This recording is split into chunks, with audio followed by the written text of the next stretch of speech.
अबीरा अशफाक साहिबा को दावत दूंगा कि वो ऊपर आएँ और वो इंडिजिनस राइट्स के हवाले से भी बात रखें और एशियन डेवलपमेंट बैंक में जो उनकी कामयाबी हुई उसके हवाले से भी बात रखें और अपनी वकालत के हिसाब से भी बात रखें कि क्या इशूज चल रहे हैं। अस्सलाम वालेकुम साथियों, सबसे पहले सुर्ख सलाम औरंगी और गुज्जर की वो औरतें और वो फैमिलियां जो 2 साल बल्कि 3 साल से घर के हक के लिए लड़ाई लड़ रहे हैं, उनके लिए तालियां। क्लाइमेट चेंज और माहौलियात की जब हम बात करते हैं तो सारा डायलॉग, सारा डिस्कोर्स ग्लोबल साउथ में होना चाहिए, शर्म और शेख में नहीं, जनीवा में नहीं, न्यूयॉर्क में नहीं, क्योंकि हम क्लाइमेट चेंज, माहौलियात की तब्दीली को एक्चुअली सफर कर रहे हैं। ये डायलॉग न्यूयॉर्क और जनीवा के लोग हम लोगों के लिए तय नहीं करेंगे, बल्कि ये डायलॉग बलूच यूथ, सिंधी औरतें लीड करेंगी। मलीर की, इंडस डेल्टा की, जहां वर्ल्ड बैंक के घटिया LBOD मंसूबे की वजह से बदीन पूरा तबाह हो गया है, खारोचान पूरा तबाह हो गया है। ये बातें वो लीड करेंगे और फाइनेंस के फैसले भी वो करेंगे। दादू के वो बच्चे जिनकी खुराक की कमी की वजह से वो स्टंटिंग और मैल न्यूट्रिशन का शिकार हैं, सिर्फ इसलिए क्योंकि BHP बिलिंगटन, एक फॉरेन कंपनी, उधर का तेल जमीन से खींच के उधर की पूरी चावल की काश्त को तबाह कर चुकी है। ये डायलॉग गोरों का नहीं है, ये हम लोगों का है।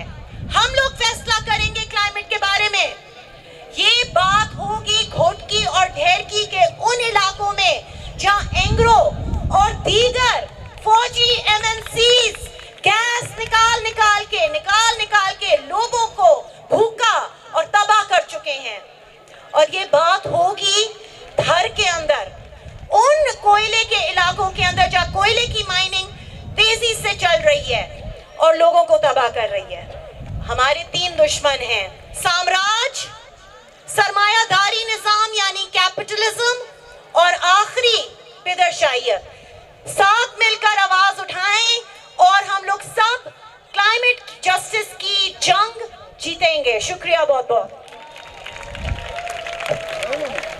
शुक्रिया अबीरा, थैंक यू। आपने अपनी बात सामने रखी और आपकी वजह से मलीर एक्सप्रेसवे के खिलाफ जो जद्दोजहद चल रही थी वो आगे चलती रही, जबकि हमारे एनवायरमेंटल ट्राइब्यूनल ने तो उसको रोकने की पूरी कोशिश की थी। एक प्रोजेक्ट जो कि नदी के बीच में से गुजर रहा है, एग्रीकल्चरल लैंड को, जमीनों को तबाह करते हुए, घरों को तबाह करते हुए जा रहा है, उसको हमारा एनवायरमेंटल ट्राइब्यूनल कह रहा था कि for the greater public good, कह रहा था कि ये पब्लिक के लिए बेहतर है, इसलिए हम करने दे रहे हैं। हम कहते हैं कि रद्द करते हैं हम इसको, नहीं है पब्लिक के लिए बेहतर। अपनी बकवास आप अपने पास रखें। अब मैं दावत दूंगा सलमान बलोच साहब को, जो कि मलीर के जो वाइल्ड लाइफ है उसके बारे में बात करेंगे, कराची के वाइल्ड लाइफ के बारे में बात करेंगे। साथ में ये लोग ये भी कहते थे कि कोई वाइल्ड लाइफ नहीं है यहाँ पे।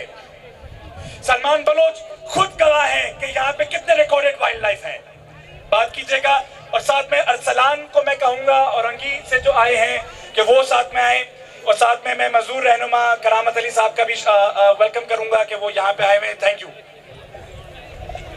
बहुत बहुत शुक्रिया। आज हम बहुत ही अहम मुद्दे पे यहाँ जमा हैं। जनरली जो कराची में रहते हैं बहुत कम जानते हैं कि कराची के अंदर एक एरिया है जिसे डॉक्टर्स जन्नत का नाम दिया करते थे कुछ साल पहले तक। मेरा ताल्लुक उस मलीर से है जो कराची का लंग भी कहलाता है। कराची का ग्रीन बेल्ट जब हम बड़े हुए तो वो तबाही के दहाने पे पहुंच गया, और उस वक्त हमारे हर तरफ परिंदे होते थे, तोते, इस तरह के क्रेन्स, कूंजे, हर किस्म के परिंदे, जानवर, रेप्टाइल्स और बटरफ्लाइज बहुत कॉमन पाई जाती थी। फिर कुछ सालों बाद सरमाएदारों को नजर आया कि मलीर एक जमीन का हिस्सा है और अब कराची का बेशतर हिस्सा तबाह कर चुके हैं, वहाँ के वाइल्ड लाइफ को तबाह कर चुके हैं। तो मलीर का जो जमीन है उनको नजर आने लगा और उन्होंने रिवर के अंदर माइनिंग शुरू की और फिर बैरिया जैसे DHA जैसे प्रोजेक्ट वहाँ अनाउंस किए। उसके साथ उन्होंने के इलेक्ट्रिक को साथ में लाया और फार्मर को इतना प्रेशर दिया, अरेस्ट करवा के, बैन लगवा के, कि वो अपने जमीनों को बेचने पे मजबूर हो गए। अब कंडीशन ये है कि मैं 2014 से ये रिकॉर्ड कर रहा हूं, मैं बहुत पुरानी बात नहीं कर रहा हूं। 2014 से 2023 तक कराची में सिर्फ मलीर का एक स्पॉट जो 2.5-3 किलोमीटर का है, वो 190 से 200 बर्ड स्पीशीज रिकॉर्ड प्रोवाइड कर रहा है, जिसमें सोचने वाली बात यह है कि पूरे पाकिस्तान में 700 के करीब या 800 के करीब बर्ड्स हैं, जिसमें 400 या 450 सिंध में है। और आपको यकीन नहीं होगा कि 300 से ज्यादा स्पीशीज कराची के हैं, जिसमें बहुत लिमिटेड लोग रिकॉर्ड कर रहे हैं, और उन 300 में से 250 स्पीशीज कराची के मलीर के हैं। अगर आज हम इस क्लाइमेट मार्च के तवज्जुह से मलीर की तबाही को, मलीर एक्सप्रेसवे, DHA और बहरिया जैसे इदारों को नहीं रोकेंगे, होगा क्या? हम एक इंसान हैं और इकोलॉजिकल सिस्टम का हिस्सा हैं। अगर परिंदे, चरिंदे, तितलियां नहीं होंगी तो हम यहाँ सरवाइव नहीं कर सकते। और हम अगर उस ग्रीन एनवायरनमेंट को खत्म कर रहे हैं तो नाकाबिले बर्दाश्त होगा। ऐसा हो नहीं सकता कि आप कराची में रहें और परिंदों, तितलियों, जानवरों के बगैर रह पाए। तो मेरी एक ही आपसे रिक्वेस्ट है कि आप अपने ट्विटर स्पेस, सोशल मीडिया, तमाम जगह जहां जहां आपकी एक्सेस है, इस बायोडायवर्सिटी को बचाने की बात करें। शुक्रिया, थैंक यू।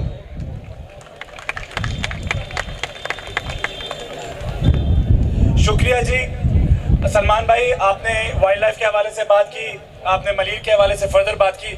अब मैं माइन निमानी को फिर से दावत दूंगा कि वो अपनी परफॉर्मेंस सामने रखें और फिर हम लोग स्पीचेस का सिलसिला आगे बढ़ाएंगे। अरसलान जो औरंगी नाले से हैं और मारिया सोनिया जो गुर्जर नाले से हैं, उनकी बातों से।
अरसलान साहब को दावत दूंगा कि वो आएं और सामने अपनी गुज्जर और रंगी नाले में जो आपको देखने को मिला है वो बयान करें। बिस्मिल्लाहिर्रहमानिर्रहीम। मेरा नाम अरसलान अंजुम है और मैं हूँ सरबरा औरंगी नाला मुतासिर कमेटी का। बेसिकली ये क्लाइमेट मार्च है। मैं मुतज़मीन को मुबारकबाद पेश करता हूँ कि ये इन्होंने इतना सक्सेसफुल इवेंट इनेकाद किया। हमारा ताल्लुक क्लाइमेट से रिलेटेड इसलिए है कि 2020 के अंदर एक क्लाउड ब्लस्ट हुई थी, बारिश हुई थी और इन 3 नालों को, औरंगी, गुजर और महमूदाबाद नालों को जिम्मेदार करार दिया गया था कि कराची के अंदर जो भी तबाही हुई है बरसात के बाद, ये इन 3 नालों को चौकिंग की बिना पे हुई है। ऑर्डर ये आया कि ये चौकिंग ख़त्म की जाए और उसके बरक्स किया गया कि वहाँ चौकिंग ख़त्म करने के बजाय उनके अतराफ जो मकानात थे, नाले के अतराफ जो मकानात थे, उन्हें मसमार किया गया। अब की सूरत हाल ये है कि मसमारी के बाद सुप्रीम कोर्ट ने यह ऑर्डर दिया कि 2 साल के अंदर इन्हें रेंट चेक दिया जाए और इन्हें मतबादल दिया जाए 2 साल के अंदर। ये सीएम सिंध को ये सुप्रीम कोर्ट ने ऑर्डर दिया। बात समझने की सिर्फ ये है कि एक तरफ वही सुप्रीम कोर्ट ऑर्डर देता है कि मसमारियाँ की जाए या नाला सफाई किया जाए, तो वो 2 महीनों में ये ऑर्डर मान लिया जाता है, जब वही सुप्रीम कोर्ट और वही आला अदलिया ये बात कहती है कि इन्हें मतबादल दिया जाए, तो ये सारे हुक्मरान खामोश बैठे होते हैं। आज पिछले हफ्ते हमारे सुप्रीम कोर्ट के लॉयर फैसल सिद्दीकी ने कंडेम ऑफ कोर्ट लगाया है कि ये सीएम कंडेम ऑफ कोर्ट के जुमरे में आते हैं कि इन्होंने अब तक मतबादल क्यों नहीं फराहम किया इन नाला मुतासरीन को। गुजर और औरंगी नाले में जितने भी मुतासरीन अभी मौजूद हैं, वो बिल्कुल गुर्बत की बिल्कुल आखिरी लाइन पे मौजूद हो चुके हैं। इसकी सारी जिम्मेदारी हुक्मरान के ऊपर आती है कि उन्होंने ये सारे लीज मकानात मसमार किए इंक्रोचमेंट कह के। मेरी ये गुजारिश है आप तमाम सुनने वालों से कि हमारी आवाज़ बने और ये हुकूमत से मुतालबा करें कि ये इनको 2 साल के अंदर ये सारी चीज़ें क्लियर करवाएं। ठीक है, बहुत शुक्रिया। अस्सलाम वालेकुम, मेरा नाम सोनिया है, मेरा ताल्लुक गुज्जर नाले से और मैं WDF की मेंबर भी हूँ। ये जो 2021 में मिसमारियाँ हुई हैं, उसमें हमारे घर मिसमार हो चुके हैं। हमारी हुकूमत से दरख्वास्त है कि हमें हमारे घर दिए जाए, हमारी छतें वापस की जाए, हम अपने घरों में अपने बच्चों के साथ सुकून से रह सकें। आप सब साथियों से दरख्वास्त है कि हमारी आवाज़ बने और हमारे लिए इनके साथ जंग लड़ें कि जो ये गुज्जर और औरंगी नाले से घर मिसमार हुए, खुदाया इन पे रहम किया जाए और इन्हें घर के बदले घर दिया जाए। शुक्रिया। शुक्रिया सोनिया, शुक्रिया अरसलान। और एक इनका भी नारा चलता है जो कि है घर के बदले घर दो,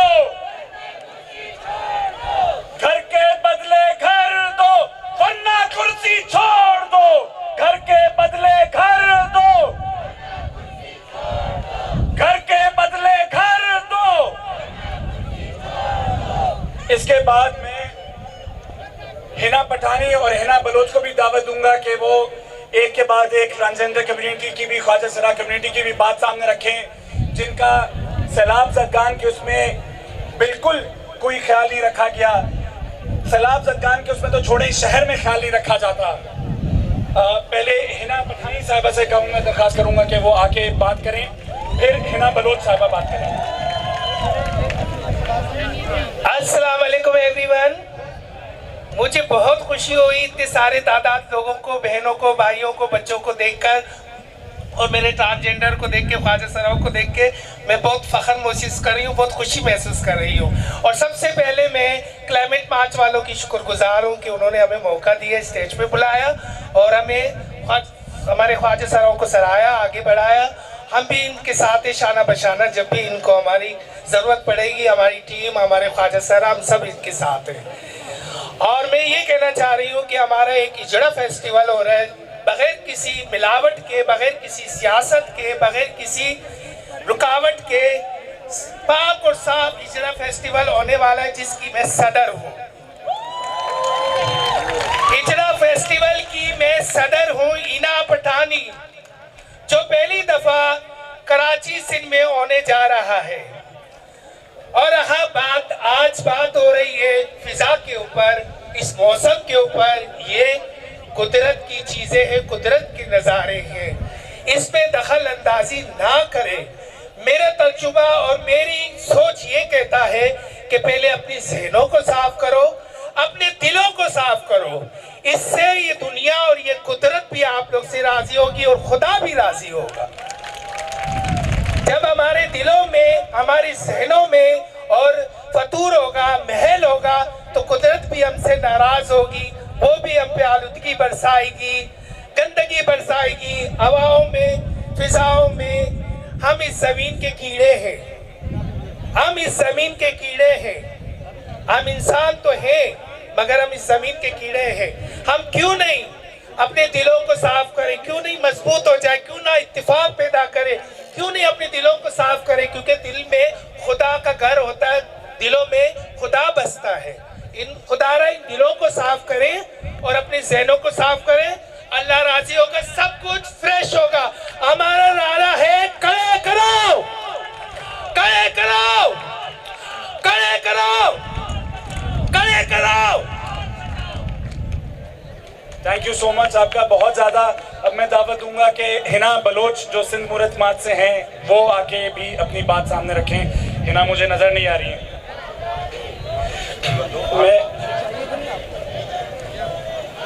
असा मोहम्मद सचल वदो साहब बार फाउंडेशन के दोस्त के भली कार था क्यों वो पांच दोस्तन सां गॾिजी आयो आहे। शुक्रिया। और साथ साथ मैं औरत मार्च वालों को भी खुशामदीद कहना चाहूँगा, वुमेन डेमोक्रेटिक फ्रंट वालों को भी खुशामदीद कहना चाहूँगा। बीरा वुमेन डेमोक्रेटिक फ्रंट से थी, उनके तारुफ में मैं मिस कर गया था। हिना बलोच आप सामने आइएगा प्लीज़। और साथ में लीला राम साहब और फिर यासिर दरिया बात करेंगे।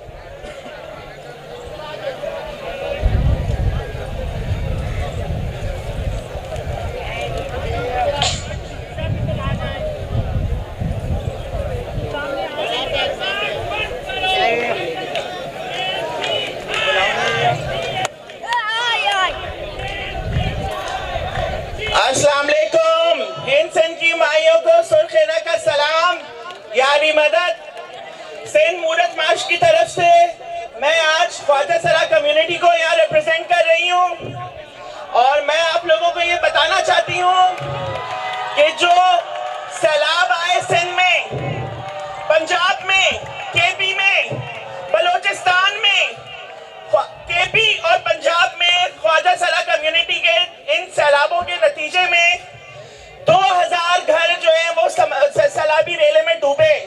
इसी तरीके से सिंध भर में 450 के करीब ख्वाजा सराओं के घर सैलाबी रेले की नजर हुए। इसी तरीके से बलोचिस्तान में वैसे ही आबादी कम है, ख्वाजा सराओं के 5 बड़े घराने थे, पांचों के पांचों डूब गए। और 3 से 4 हजार के करीब ख्वाजा सरा कम्युनिटी माइग्रेट करने पे फोर्स हुई, नकल मकानी की उन्होंने कराची की तरफ। कराची में आने के बाद मैं आपको ये बताना चाहती हूँ कि हमारी ख्वाजा सरा कम्युनिटी के वो लोग जिनके घर क्लाइमेट चेंज के नतीजे में, रियासत और हुकूमत की गफलत के नतीजे में डूबे थे, उन लोगों को रियासत ने, हुकूमत ने रिहेबिलिटेट करने के लिए कोई इंतजाम नहीं किए। हुकूमत ने जो रकम जो मुख्तस की थी सैलाब मुतासरीन की मदद के लिए, ख्वाजा सराओं को उससे बिल्कुल काट दिया गया, कोई सुनवाई नहीं की। ख्वाजा सरा कम्युनिटी कराची जैसे शहर में भी हम लोगों को मिडिल क्लास फैसिलिटीज में घर नहीं मिलते, क्योंकि हम लोग नाचने गाने भीख मांगने वाले लोग हैं। हम लोगों को कच्ची आबादियों में, वर्किंग क्लास लोगों में ही रहना पड़ता है और हम रहते हैं। हमें फख्र है कि हमारे डेरे गुज्जर और औरंगी नाले में मौजूद हैं। हमें फख्र है कि हमारे डेरे गरीबों के साथ हैं। हमें फख्र है कि हम गरीब हैं। और मैं आप लोगों को ये बताऊं कि हमारे घरों को मिस्मार यहाँ पे भी किया जाता है, मतलब वहां से आए लुटे पिटे, यहाँ पे भी आपने हमारे डेरे तोड़ दिए। तो ये एक इंतहाई बेशरम हुकूमत है जो कि ख्वाजा सरा कम्युनिटी को भी सताती है। मैं आप लोगों को ये बताना चाहती हूँ कि इस वक्त सिंध मूरत मार्च ये ऐलान करता है कि मेरे साथ ये शहजादी राय खड़ी हैं जो केएमसी में इलेक्ट हुई हैं। अगर आप डिलीवर करने में नाकाम हुई तो ये तालियां तुम्हारे घर पे भी बजेंगी शहजादी राय। हम बिकाऊ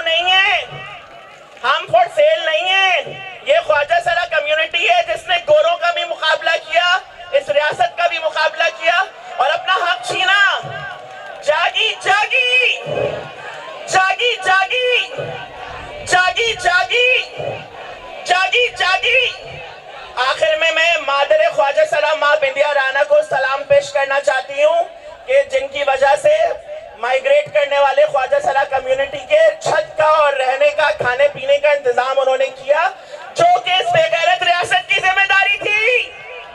जागी जागी जागी जागी।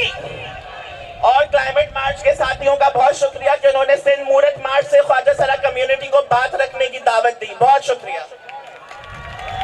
शुक्रिया आप सब लोगों का। मगर जो हिना ने यहाँ पे बात की कि जो केएमसी के इनकी मेंबर हैं कि अगर ये डिलीवर ना कर सके तो ऑफ कोर्स ये तालियां उनके घर पे भी बजेंगी। तो ये भी जहन में रखेगा कि हमने किसी यहाँ पे सियासी तंजीम को, किसी कॉरपोरेशन को यहाँ पे दावत नहीं दी, और जो सियासी तंजीमें सामने काम कर रही हैं, गलत काम कर रही हैं, उनकी खास तौर पे मजम्मत की जाती है।